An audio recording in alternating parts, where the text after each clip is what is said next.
Thank you, President. I lay on the table the Statement of Compatibility for the Charter of Human Rights and Responsibilities Act 2006.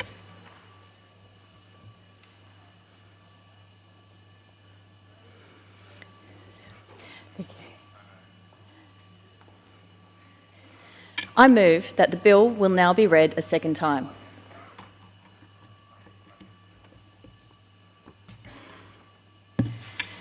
Shall I compare hemp to a summer's day? Hemp art more lovely and more temperate. Pests do not shake your darling buds away. And you have thousands of uses to date, sometime too heavy the weight of rule rest, and often is fabric, food or fibre. And every 90 days from seed harvest, by chance or climate's changing course, sequester. But thy eternal value shall not end, nor lose hold of that resilience thou sow, nor shall poor soil inhibit thou to mend, when in Victorian lands thou wilt grow. So long as people breathe or eyes can see, so long lives hemp, and this gives life to me. Would you believe that at the same time Shakespeare was writing his sonnets, Queen Elizabeth I was requiring all landholders to set aside 1/4 acre for the cultivation of hemp for every 68 acres of land tilled? I guess she thought hemp was pretty good. Perhaps it's time we bring some of these old world practices into the modern day. I hope you will indulge me for a moment and allow me to share a story from our campaign for the inquiry into industrial hemp industry in Victoria. We had a group of Victorian industrial hemp growers attend Parliament to present to the media and other MPs. This included a display of an array of hemp products, clothing, carpet, and prefabricated fire-resistant panelling. One of them happened to bring a dried hemp stalk to demonstrate how the outer layer peels away, which is the fibre of the plant, exposing an inner layer that is soft and pulpy, which is the herd of the plant, both byproducts having a multitude of applications. This harmless initiative from a farmer showing the practicalities of a hemp stalk turned into a full-blown investigation into whether I had drugs on the Parliament precinct.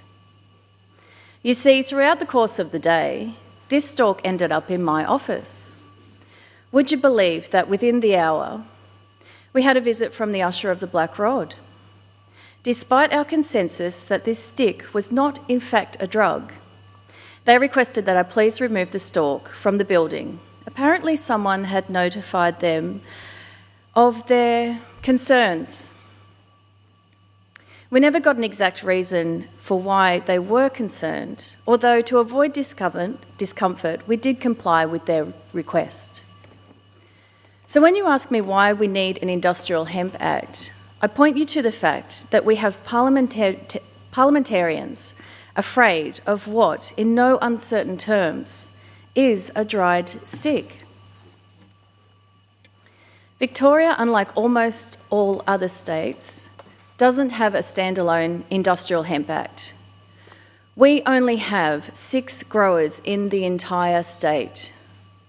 Worse still, much of what we produce is exported offshore for processing. We are lagging behind other states and even further behind the rest of the world.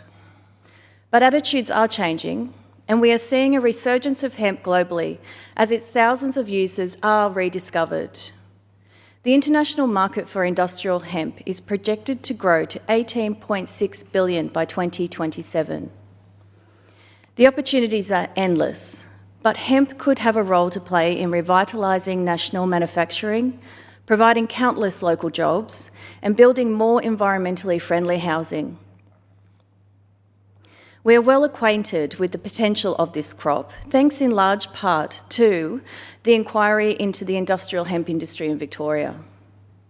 This inquiry investigated the barriers and opportunities faced by Victoria's industrial hemp industry and how this government could offer better support.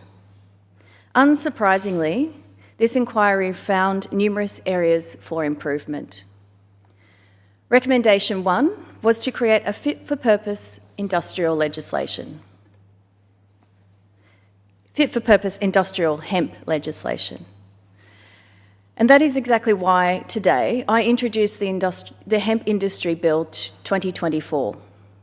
The purpose of this bill is to create a standalone act to deal with industrial hemp, amending the Drugs, Poisons and Controlled Substances Act 1981 to remove Part 4A, authorities for low THC cannabis.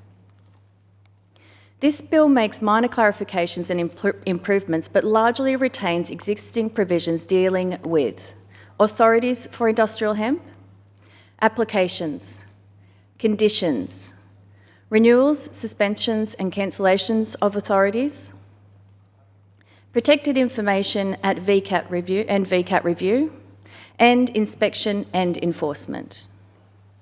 Turning to the changes in this bill, we have replaced authorities under Part 4A of the Drugs, Poisons and Controlled Substances Act 1981 with hemp licences. We have updated language to signal the legitimacy of the crop and reduce stigma.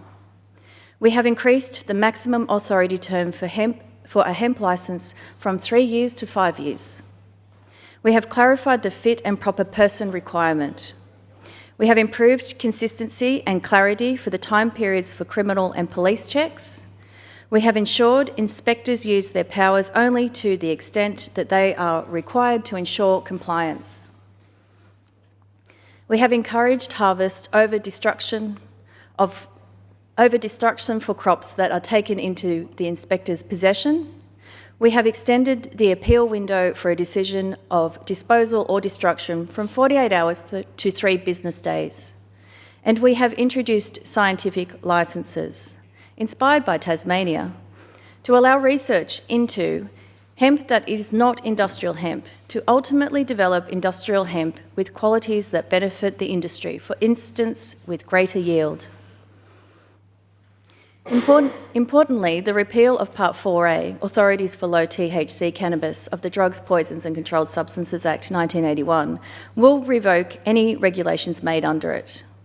Our intention is that any future regulations are not remade in the same form, so that inspection and licensing fees are reduced to zero.